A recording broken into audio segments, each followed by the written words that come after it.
देश की अर्थव्यवस्था में रेलवे और परिवहन का बड़ा योगदान होता है, लेकिन कोरोना महामारी के कारण इस बार अर्थव्यवस्था गोते खाती रही। लेकिन इस बार के बजट में वित्त मंत्री ने दोनों मंत्रालय के लिए बड़े ऐलान किए हैं। भारत में बहुत से लोग ट्रेन से सफर करना पसंद करते हैं। देश के एक कोने से दूसरे कोने में जाने के लिए लोगों के पास सबसे सुगम और सस्ता माध्यम ट्रेन ही है। ऐसे में मोदी सरकार ने रेलवे के लिए खास बजट का ऐलान किया है, ताकि रेलवे को पहले से ज्यादा बेहतर और सुविधाओं से लैस किया जाए। केंद्रीय वित्त मंत्री निर्मला सीतारमण ने रेलवे के रखरखाव और नई योजनाओं को लेकर बड़े ऐलान किए। चलिए रेलवे के लिए सरकार का प्लान आपको समझाते हैं। रेलवे को 1 लाख करोड़ से ज्यादा का बजट आवंटित किया गया है। मेट्रो के लिए 11,000 करोड़ का ऐलान किया गया है। कुछ शहरों में मेट्रो प्रोजेक्ट शुरू होंगे। मेट्रो लाइट और मेट्रो नियो सेवा शुरू होगी। 2030 से नई रेल योजना शुरू करने की बात बजट में कही गई है। बजट में मेक इन इंडिया पर फोकस किया गया है। बजट में ये साफ कहा गया कि मेट्रो विस्तार के लिए केंद्र सरकार मदद करेगी। प्रदूषण कंट्रोल करने के लिए भी कदम उठाए जाएंगे। तो वहीं ट्रेन में नई लग्जरी कोच लगेंगी, इस बात का भी जिक्र वित्त मंत्री निर्मला सीतारमण ने किया।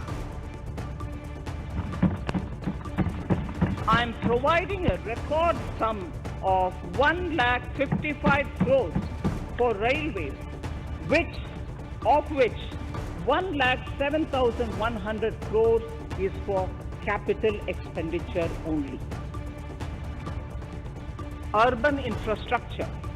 We will work towards raising the share of public transport in urban areas through expansion of metro rail networks and augmentation of city bus services. Railway के साथ साथ परिवहन व्यवस्था को कैसे दुरुस्त किया जाए, इसका प्लान भी वित्त मंत्री निर्मला सीतारमण ने बताया। वित्त मंत्री के टैब से सड़क परिवहन मंत्रालय के लिए मोटे बजट का ऐलान किया गया। सड़क परिवहन मंत्रालय के लिए 1,18,101 करोड़ रुपए का बजट प्रावधान किया गया है। बजट में ये कहा गया कि पुरानी गाड़ियों के लिए स्क्रैप पॉलिसी लाई जाएगी। पुरानी कारों को स्क्रैप किया जाएगा। गाड़ियों के लिए फिटनेस सेंटर भी बनाए जाएंगे।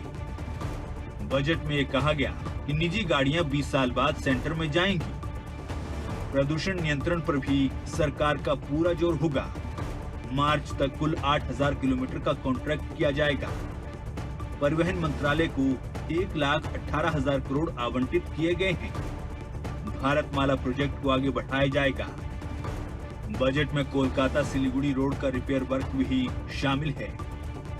केरल में 1100 किलोमीटर लंबा NH वर्क भी शामिल किया गया है। सरकार ने भविष्य को देखकर ये बजट तैयार किया है। ऐसे में मोदी सरकार की कोशिश ज्यादा से ज्यादा लोगों को बजट के जरिए दी जाने वाली योजनाओं का लाभ देना है। बजट में कई बड़ी योजनाओं का भी जिक्र किया गया है। आने वाले 1 साल में सड़कों का जाल बिछाया जाएगा।